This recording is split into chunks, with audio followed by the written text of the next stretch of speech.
Hi guys, it's me. I know it's difficult seeing an anime you love and grew up with end like this.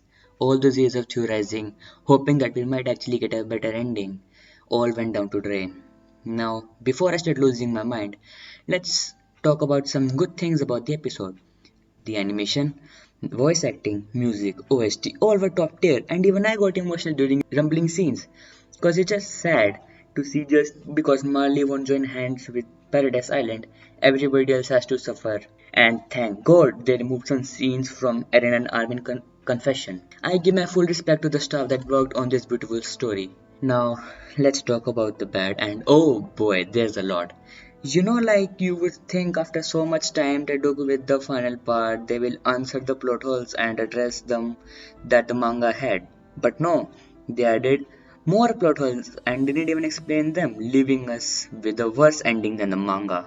I think I need to address this. People on the internet are like, oh, pathetic Eren is important, this is the best thing, it actually shows his human side. And I'm like, okay, I get what you're trying to say, but show me one scene where he was ever shown to have affection for Mikasa. You can't.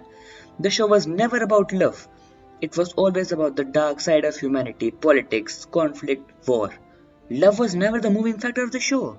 But for some reason, Eren is suddenly shown to have affection for Mikasa. And is for some reason afraid to die. Like, my dude, you were a soldier for more than half of your life. You have been fighting, killing people, seeing people on your side die. There was never once a sign of you being afraid to death. Like, look at how they massacred my boy Eren's character. And you said this is the perfect ending? Perfect ending, my ass. This is bearable ending at best. Like, don't even get me started on the plot holes. Like, I can make a separate video discussing on all the plot holes. Like, what was the point of Falco additional lines in the starting of season 4? Why was Eren wearing his manga shirt in his childhood backstory in season 4 and this is freedom scene? What is Falco's Titans doing in the cabin timeline? Why did Ymir suddenly decide to help Alliance while she's the reason the rumbling is even happening? Why does Ymir like King Fritz? Why is Migasa the chosen one? Why the fuck did Eren Kruger help the Alliance? Like, he's the reason Eren is even fucking born.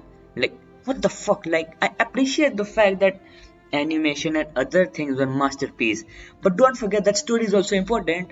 Let's talk about the ending. Eren said to Armin that it would no longer be a one-sided battle, but LDS still got fucking bombed. He said he got rid of Titan powers, which is again false, like we literally see a boy after the bombing, just a scarf that looks the same as Mikasa's scarf for some reason, and then we see him go under the tree where Eren was buried, which looks the same as we saw in the Yumi's backstory, and then we see the boy going inside. Oh, and yeah, they completely ruined Historia. Like, why the fuck would you make her marry a nameless guy who isn't important to the story? Like, you would imagine she would play an important role in the ending, but no, she didn't even blew up Alliance in the ship. And the biggest irony, you all remember Carla when she said that Eren is special, and now in the ending, Eren is like, I'm not special, I'm just an idiot who got powers. Like, I would recommend you to watch this video by The Weep Commander. Attack on Titan's ending is a nightmare. This is a 30-minute video of him pointing out all the plot holes in the ending. Now, let's talk about some AoV stuff. I'm seeing a lot of hope chats saying that we will get AoV in the episodic format based on the visuals and lyrics of the new opening, and I will make a separate video giving my thoughts on that. I personally have moved on from AoV. I don't think IoT can never have a good ending. I just want to move on from the series and forget about it. I envy all of the people on the internet that can overlook all these things that were bad about this ending and call it a masterpiece. I wish I was that naive, but unfortunately, I can't. I wish I also had a smile on my face seeing Eren turn into burden, wrap Mikasa's scarf around her, seeing Paradise getting bombed, and then ended with an open ending. I wish I could enjoy the ending as you guys. Sometimes I wonder what would my reactions be if I never read the manga and find out about the AoV. Would I still be happy seeing all the build up from previous seasons become pointless? I guess we would never know.